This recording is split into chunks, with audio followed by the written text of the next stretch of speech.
You want to make a lot of money? You want to be successful?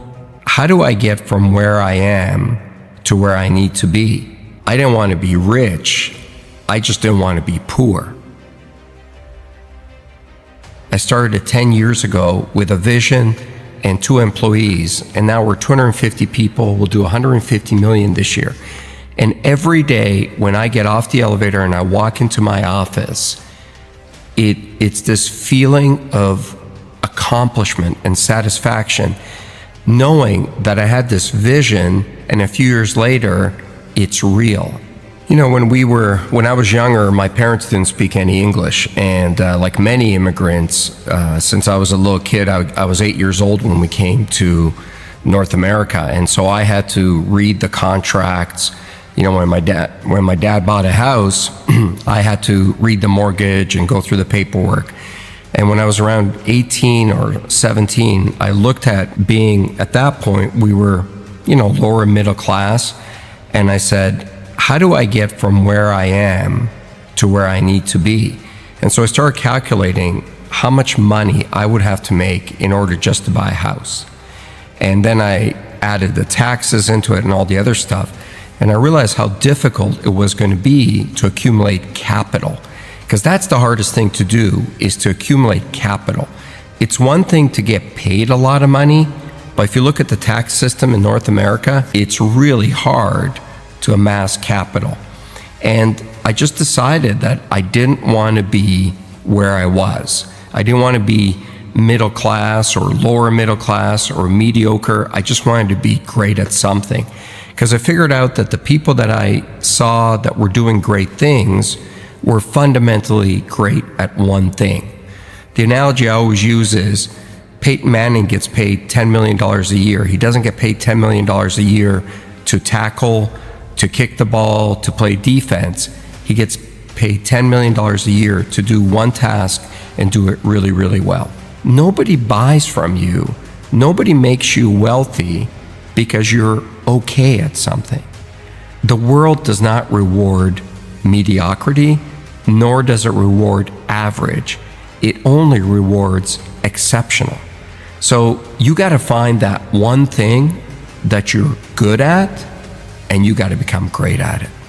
Because if you focus what you're not good at and try to become good at it, you're going to run into somebody who is going to clean your clock at it. When you think about success and you think about business and you think about being an entrepreneur, everybody wants to talk about the good times.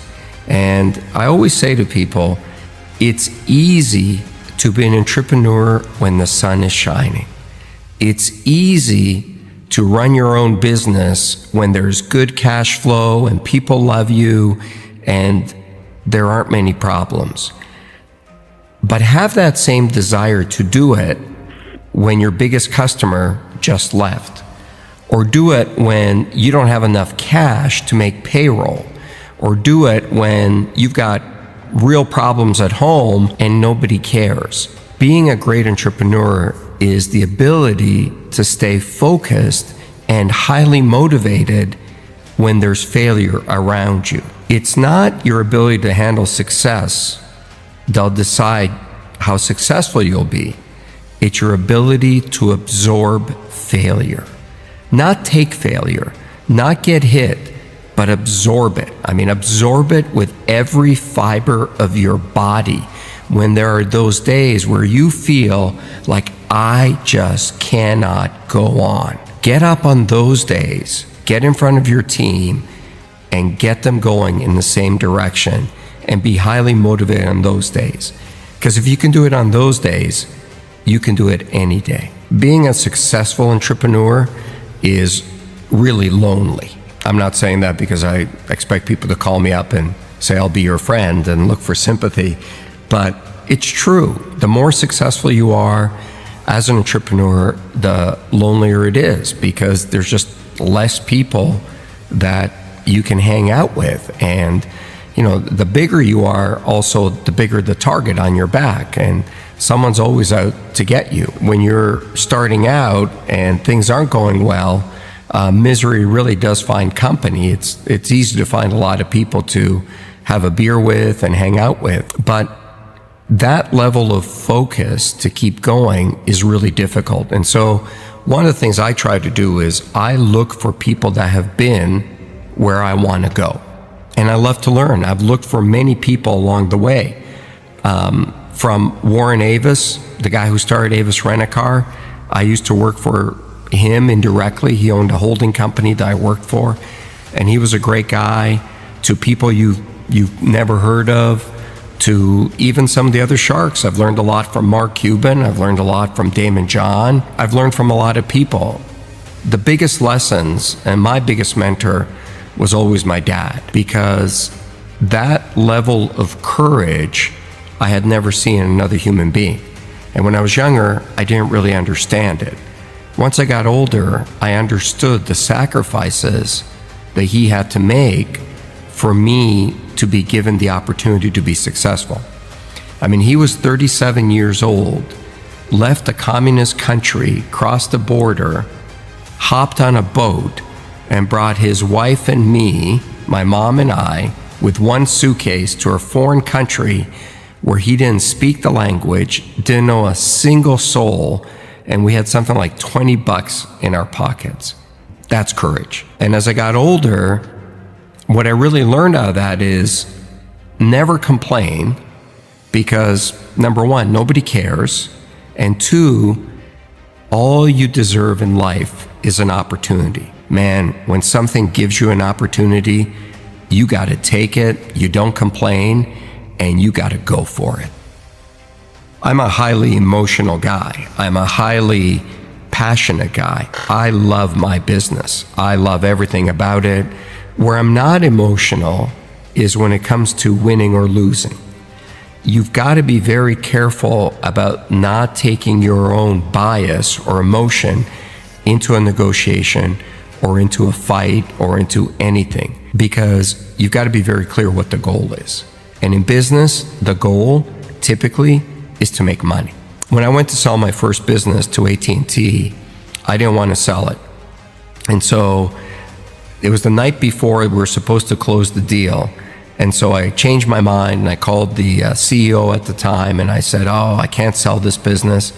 And he looked at me and he said, "Why not?" And I said, "Oh, it's my baby." And he said, "No, it's not. It's a business." I said, No, it's my baby." And he goes, "No, it's not. Your baby is what you have at home. That's your family. Your business is not your family. Your business is an asset that you started. And if you think we're paying you the right price, then you should sell it. If you think you can keep going and maximize the return, then don't sell it." And he was so non-emotional about it, it really hit home for me. I've seen more people make mistakes because they get angry or they get highly emotional in front of a customer or in front of a supplier. Leave your emotion at the doorstep. Business is about business. When you hit the real world, you're going to start competing with people who are really, really good at something. Technology, advertising, something, and they know it inside out. You want to make a lot of money, you want to be successful, you got to take those people on with a skill that you're world class at. I hate the word failure. I hate that label. I wake up in a cold sweat in the middle of the night sometimes when I feel like I'm going to fail or I'm a failure. You know, I run every day and I run pretty far, and sometimes, just like everybody, I get jet lag and I get tired.